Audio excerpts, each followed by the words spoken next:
असं सांगणार यार तू कोणताच कारण मास्तर युट्यूबला व्हिडिओ टाकते ना. शिक्षक व माझे छोट्या बालमित्रांनो, आज मी आपल्या समोर क्रांती ज्योती सावित्रीबाई फुले यांच्याविषयी 2 शब्द सांगणार आहे. सावित्रीबाई फुले या भारतातील पहिल्या महिला शिक्षक होत्या. त्यांचा जन्म 3 जानेवारी 1821 रोजी सातारा जिल्ह्यातील नायगाव येथे झाला.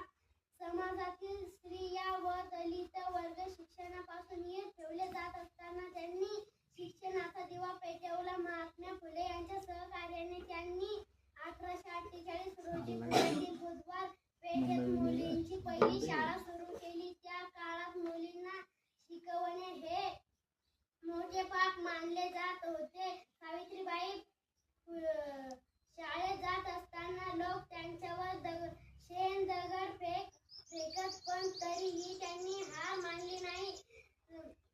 सावित्रीबाई फुले या स्त्री शिक्षण, विधवा पुनर्विवाह, स्त्री स्वातंत्र्य यासाठी आयुष्यभर संघर्ष केला. या एक उत्तम प्रिय होत्या.